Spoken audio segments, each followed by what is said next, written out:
अब अगला टॉपिक है फंडामेंटल राइट्स में ही राइट टू इक्वलिटी। ये राइट्स आपको 14 से 18 के आर्टिकल्स में मिलेगी। शुरुआत होती है 14 से, ठीक है। Equality before law, the state shall not deny to any person equality before law और equal protection of laws within the territory of India.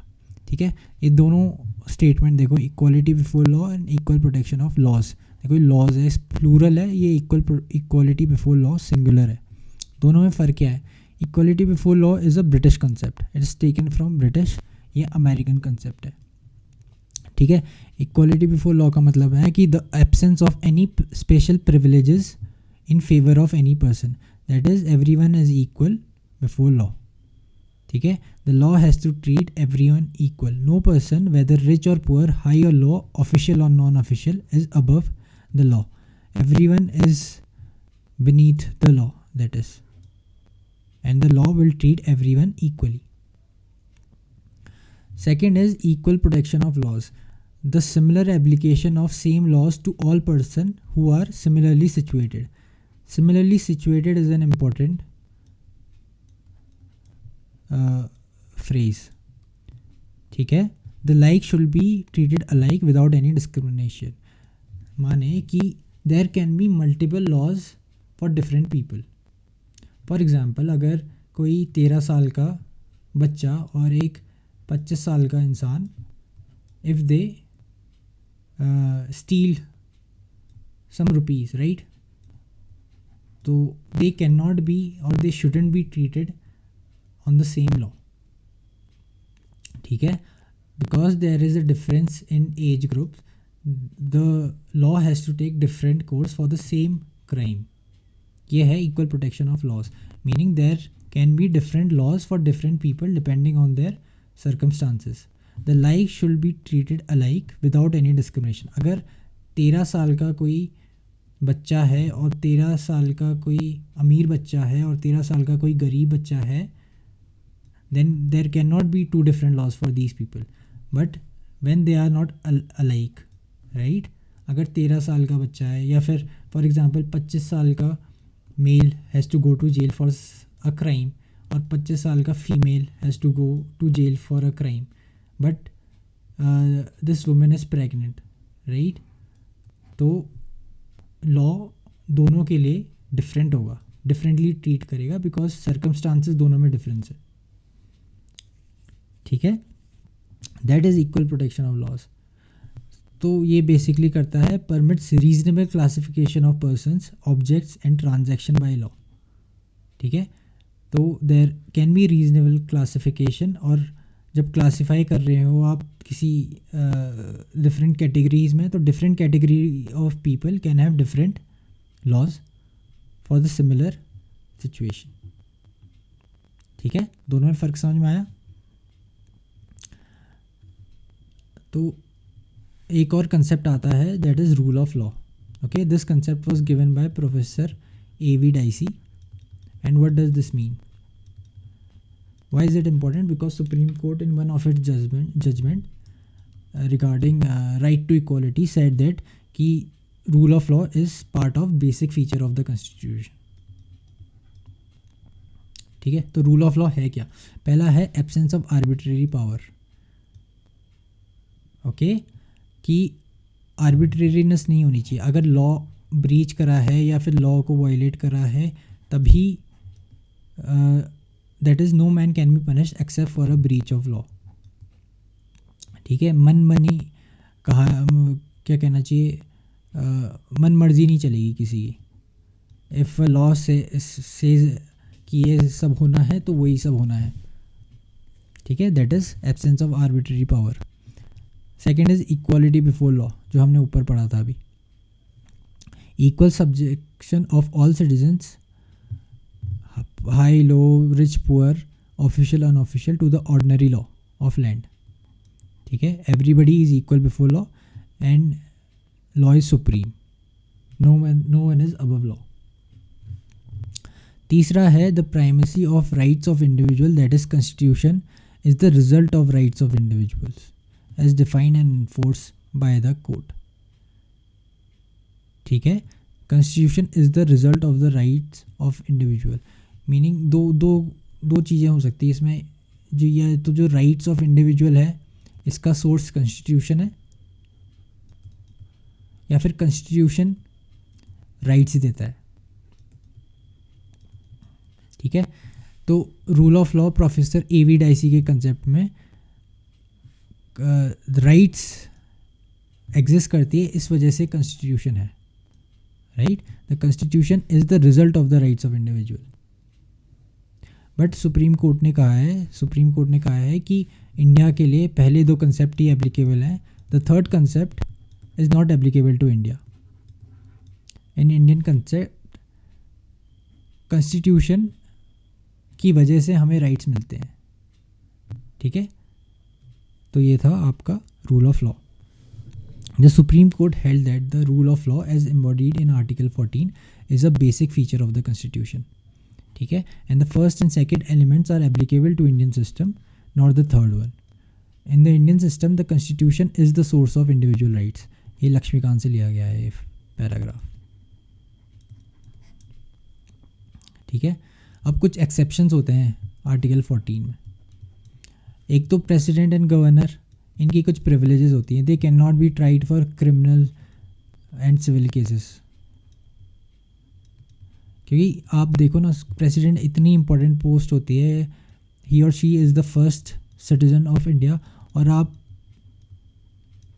उन पे क्रिमिनल और सिविल केसेस लगाओगे तो उस पोस्ट की इंसल्ट होगी। ठीक है, तो that is why president and governor are above. Privileges of MPs and MLAs, MPs and MLAs के पास सर्टेन प्रिविलेज होती है, बिकॉज कोई हिंड्रेंस ना हो उनके काम में, उनके डिबेट्स डिस्कशन जो भी उनका काम होता है लेजिस्लेचर के अंडर, कोई हिंड्रेंस ना हो, इस वजह से उनको प्रिविलेज दी जाती है। Article 31C implementing 39B and C।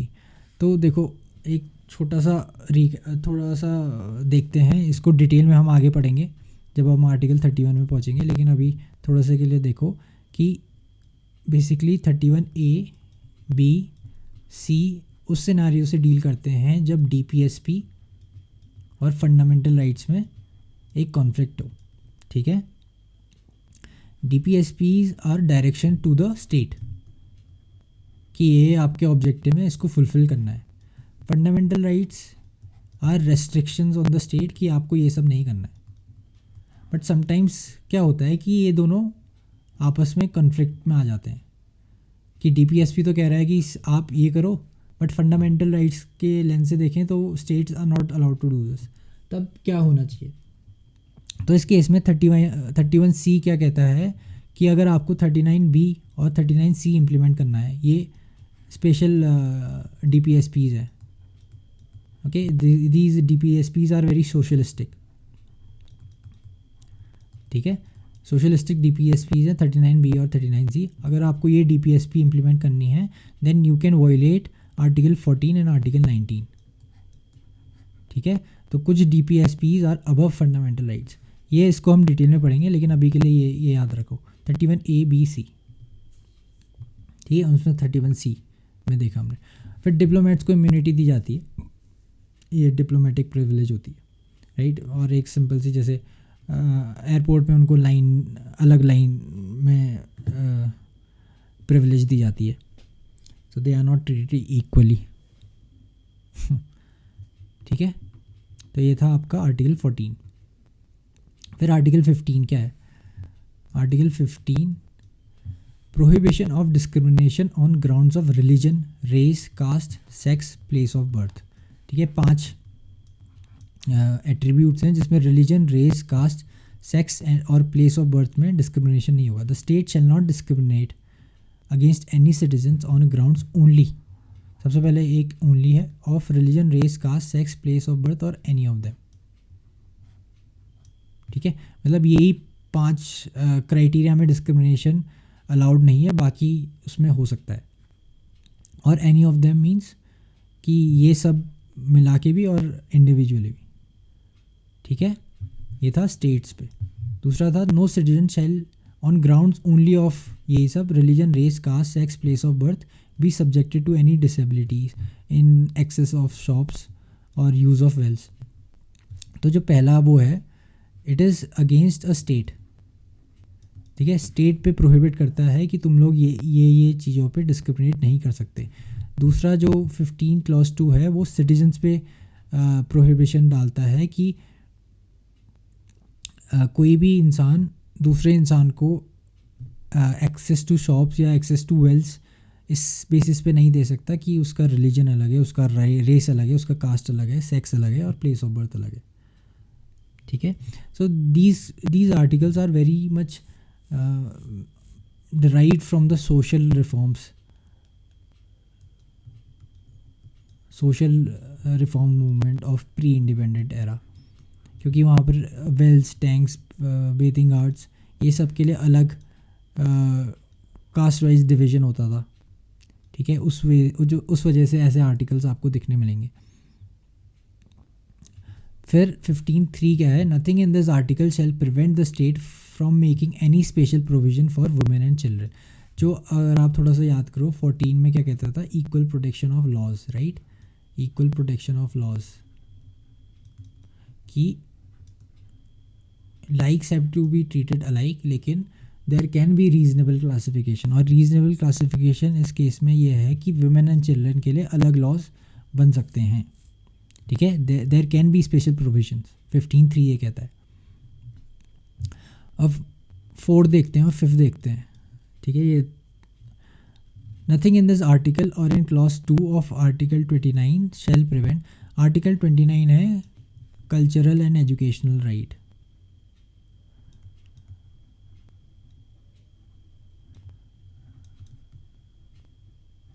ठीक है, इनकी एजुकेशनल राइट्स होती है। shall prevent the state from making any special provisions for advancement of any socially and educationally backward classes of citizens for SCs and STs, ठीक है। तो similar lines पे जैसे वुमेन एंड चिल्ड्रन के लिए special provision था, वैसे ही socially and educationally backward classes SCs and STs के लिए स्पेशल प्रोविज़न हो सकता है, ठीक है।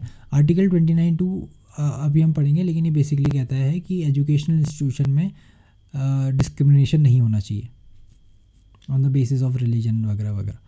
But nothing in this article और in 29 clause 2 shall prevent for making special provision for ये सब, ठीक है। ये था 15.4। 15.5 क्या कहता है, नथिंग इन दिस आर्टिकल और sub clause ji of clause 19(1) जी और इन this article shall prevent the state from making any special provision for advancement of socially and educationally backward classes of citizens, ठीक है। it provides relate to the admission to educational institution including private educational institution। Basically ये कहता है कि जो 19(1) कौन सी right है, it is right to profession, ठीक है, ये हो गया। और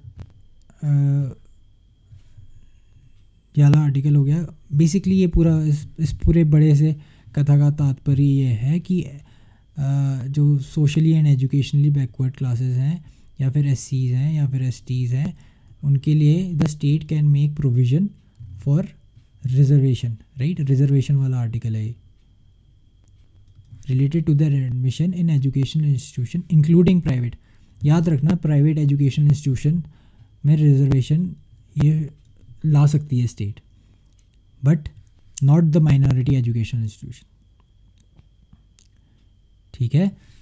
तो 3 तरह के एजुकेशनल इंस्टीट्यूट आप देख लो, एक तो नॉर्मल, एक गवर्नमेंट वाले, एक प्राइवेट और एक माइनॉरिटी, ठीक है। माइनॉरिटी भी एक तरह से प्राइवेट हुआ, बट तो गवर्नमेंट एजुकेशनल इंस्टीट्यूशन में रिजर्वेशन हो सकता है, प्राइवेट में भी हो सकता है अकॉर्डिंग टू आर्टिकल 15(5), लेकिन माइनॉरिटी एजुकेशन इंस्टीट्यूशन जो आर्टिकल 30 से बन के आते हैं उसमें रिजर्वेशन नहीं डाल सकते। ठीक है, ये था आर्टिकल 15(5). आर्टिकल 15(6) क्या कहता है? सेम आर्टिकल है but for economically weaker section of society.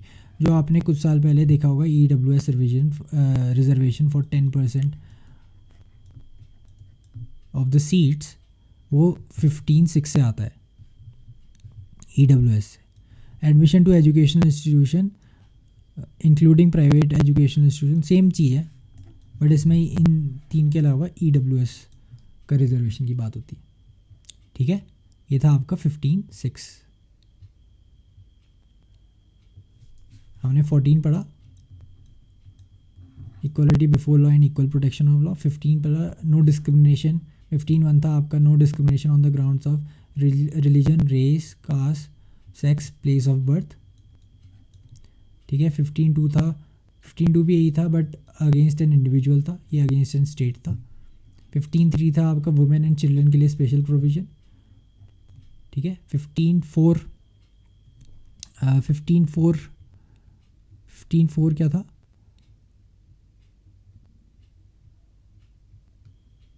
Special provision for educationally, हाँ 15(4) था special provision for socially and educationally backward classes और SCs एंड STs। 15(5) और 15(6) एजुकेशनल इंस्टीट्यूशन में एडमिशन के लिए socially and educationally backward classes SC और ST के लिए, और 15(6) था EWS के लिए। ठीक है, अब हम आर्टिकल 16 पढ़ेंगे। Article 16 is equality of opportunity in matters of public employment. ठीक है, ये मेन आर्टिकल है 16 का। There shall be equality of opportunities for all citizens in matters relating to employment और appointment to any office under the state. ठीक है, equality of opportunity provide करेगा under appointment of state. No citizens shall on grounds only of religion, race, caste, sex, descent, place of birth, residence और any of them। उसमें 5 attribute थे, इसमें 7 है। Religion, race, caste, sex, place of birth तो इसमें भी था, इसमें भी था। इसमें क्या आ जाता है? डिसेंट आ जाता है और रेजिडेंस आ जाता है। ठीक है, रेजिडेंस मतलब आप कहाँ रह रहे हो, डिसेंट है आपकी प्लेस ऑफ बर्थ क्या है, और एनी ऑफ देम। ठीक है, तो इन ग्राउंड्स पे डिस्क्रिमिनेशन नहीं होगा। तीसरा है कि parliament can make law regarding class and classes of employment. एक सिंपल सा आर्टिकल है जिसमें इसका ज़्यादा कुछ वैल्यू नहीं है एग्ज़ाम के पॉइंट ऑफ व्यू से। 4 क्या कहता है? 16(4) क्या कहता है कि जो बैकवर्ड क्लासेस ऑफ सिटीजन्स है उनके लिए रिजर्वेशन हो सकता है इन जॉब्स। जो 15 था वो एजुकेशनल इंस्टीट्यूशन के लिए रिजर्वेशन की बात करता था। आर्टिकल 16(4) करता है जॉब्स के लिए रिजर्वेशन के बारे में। ठीक है, 4A है for reservation in favour of SCs and STs। ठीक है, 15(5) क्या कहता है? 16(5) कहता है कि कोई भी अगर रिलीजियस डिनोमिनेशन है, रिलीजियस इंस्टीट्यूशन है, तो उसके लिए स्टेट एक क्वालिफिकेशन डाल सकता है कि उस रिलीजन का ही हो। ठीक है, अगर आप 16(2) पढ़े, no citizen shall on grounds only of religion, race, caste, religion के बेसिस में डिस्क्रिमिनेशन नहीं होना चाहिए, राइट। लेकिन 16(5) कहता है कि अगर कोई institution is a religious denomination, ठीक है, उस केस में a person professing a particular religion can be made a qualification. ठीक है, ये था 16(5). और 16(6) अगेन ये जॉब्स के लिए रिजर्वेशन की बात करता है। EWS, economically weaker section. ठीक है,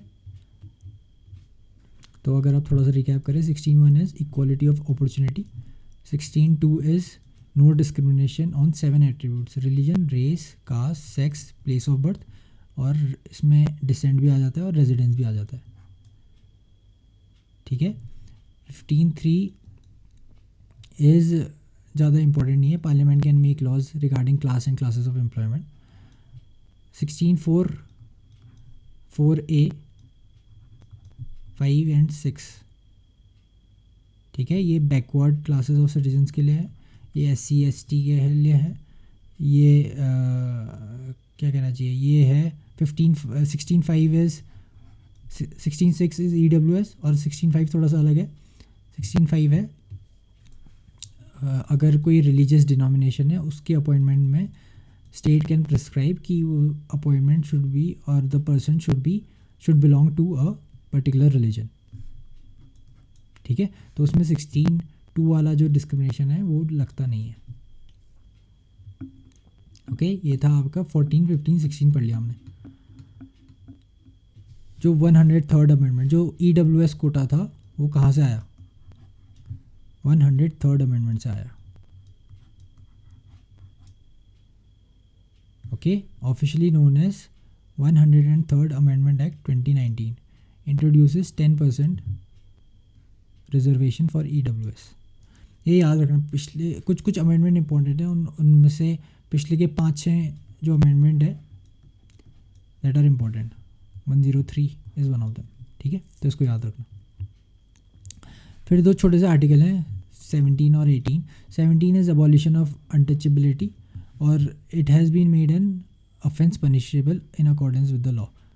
ठीक है, तो बहुत सारे इसके पनिशमेंट है that are found in IPC and CRPC।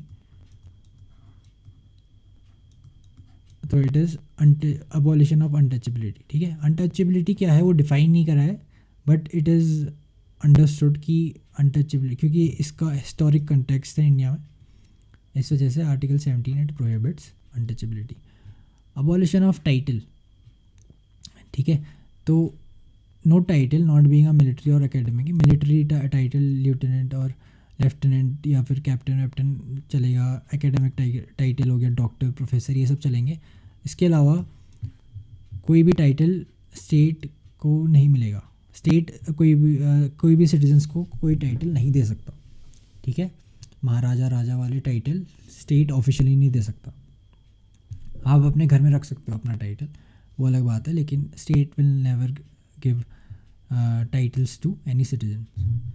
फिर है नो सिटीजन ऑफ इंडिया, वो फॉरेन स्टेट से भी कोई टाइटल नहीं ले सकता। ठीक है, ये 18(2) है। 18(3), 18(4) डील्स विद फॉरेन सिटीजन्स। ठीक है, अगर कोई फॉरेन सिटीजन है जो इंडियन स्टेट के अंदर काम कर रहा है तो वो टाइटल नहीं ले सकता फॉरेन स्टेट से। सिमिलरली कोई अगर फॉरेन सिटीज़न है जो इंडियन स्टेट के लिए काम कर रहा है, वो फॉरेन स्टेट से प्रेजेंट और इमोल्यूमेंट नहीं ले सकता, एक्सेप्ट इन 2 केसेस में, if they take permission of the president.